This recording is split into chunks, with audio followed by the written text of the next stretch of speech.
Hello, my name is Riley McIntyre. I'm a member of the South Bay Families Connected Youth Advisory Council. I'm joined today by Dr. Donnie Watson, Clinical Director of the Thelma McMillen Recovery Center, to ask him some questions about what is trending among youth in the South Bay regarding drug and alcohol usage. Thank you so much for meeting with me, Dr. Watson. It's my pleasure. Awesome. All right. First question. What made you want to enter the field of substance use prevention? Well, growing up, there was substance use disorders in my family of origin. I saw what it did, not only to them, but to their loved ones. So I decided at a young age that I wanted to find a way to contribute and keep other families from going through what I've seen in my family.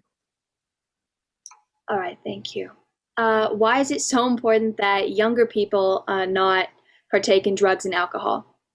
You know, even though as a teenager you're growing, you're being more mature, you're taking on many different tasks, and so, but your brain is still not fully developed in an adult sense, and it doesn't happen until 25 years old for males and maybe 24 for females.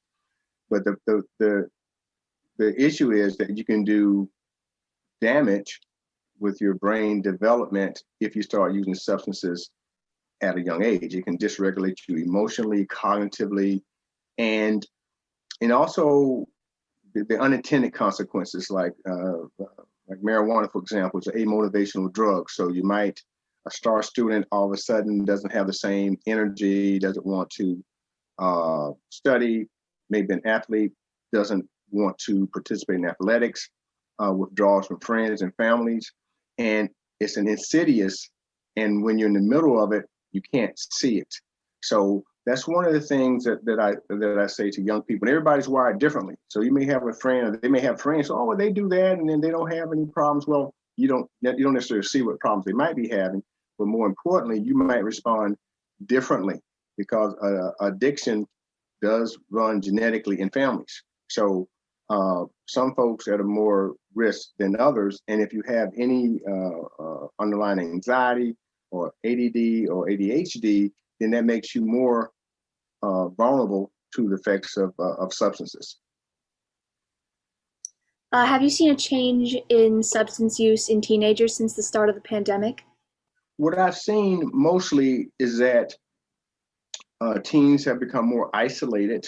They're cut off from their friends. And for teens, just like adults, but I think more so for teens, it's more difficult during times of social isolation because you want to be with your friends. Your friends, they're your tribe, so to speak. You spend time with them, and since the pandemic, people have not been able to do that.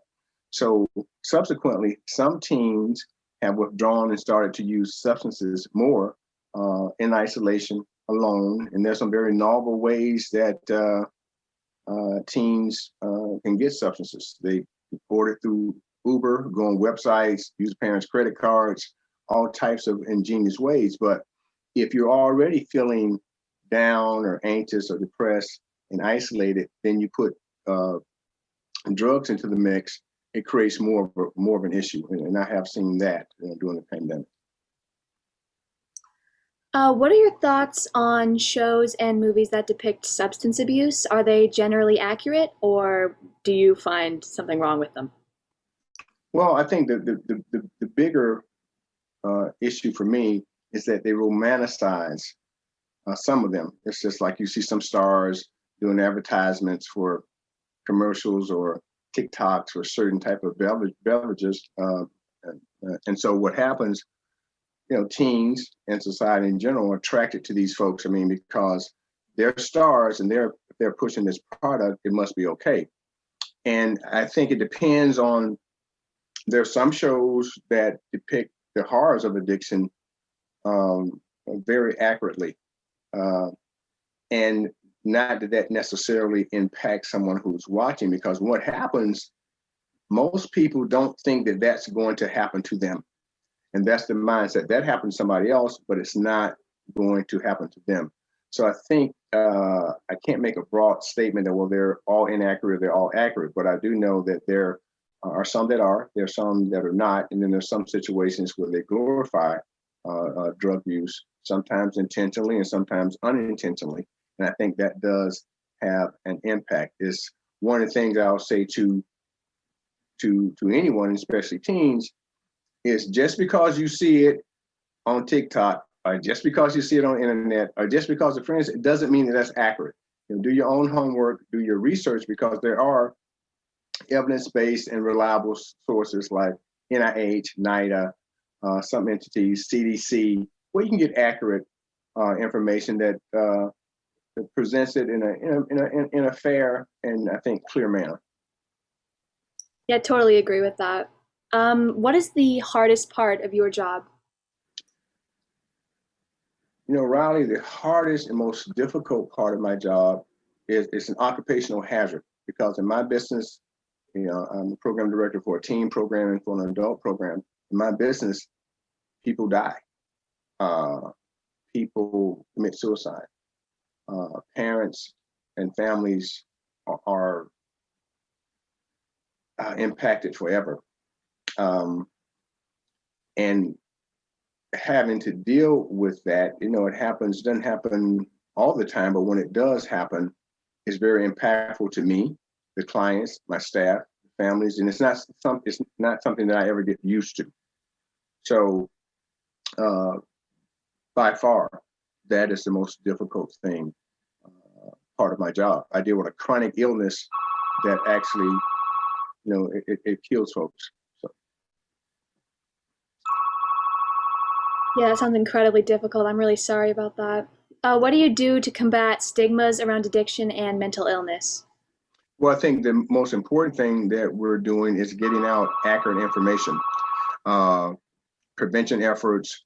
And I think it's really wonderful when I talked about the negative influence that stars and athletes can have if they glorify drug use. But on the other hand, if they come out like Osaka did this week, she's a tennis player, and she decided not to do an interview because she says she gets depressed. She is depressed. She has been depressed since 2018. And when someone is talking to her after she just lost a match, she's like, that's just too difficult. So I think her speaking out will bring awareness. And Michael Phelps, 6, 7-time Olympic gold athlete, gold medal winner, he's come out and talked about his mental health struggles.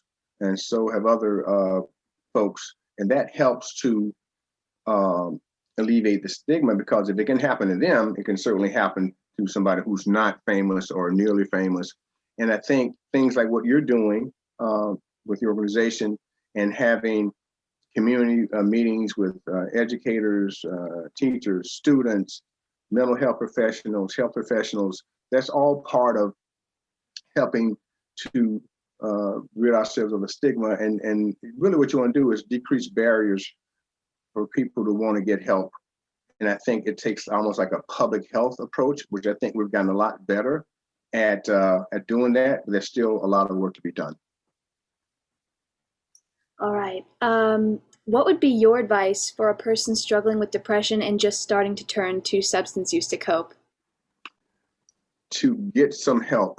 Talk to someone that you can trust, parent, another student, because a lot of people think that no one understands how they feel. And one thing I say to clients all the time, if you don't think there's anyone in the world that understands what you're going through, that's a very lonely place to be. Like, I would never say, Riley, I know exactly how you feel, because I can never know exactly how Riley feels, but I can imagine.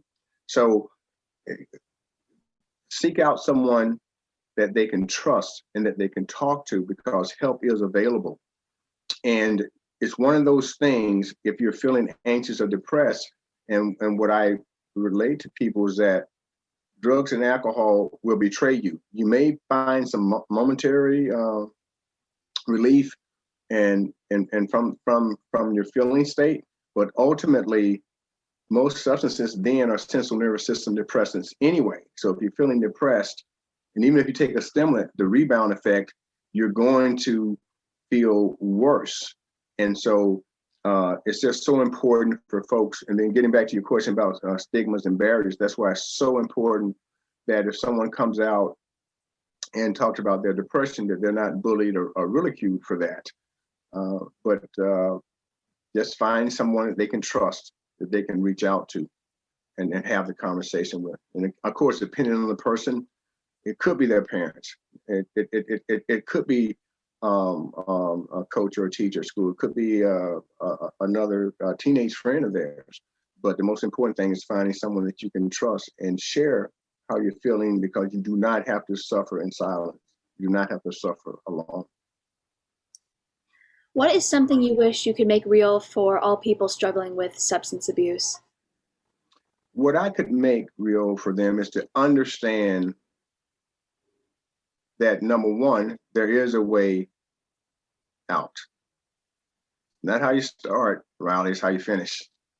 And there is help. And for folks to realize that having a problem doesn't define the way that you're going to be the rest of your life. I'm not one to say, well, everything happens for a reason. How I look at things, something happens, then you do your best to deal with it and get through it. In the process, you may actually learn you have more strength than you thought you had. And it's not something, the most important thing, it doesn't have to define your life, and you can get through it. And there is a way out.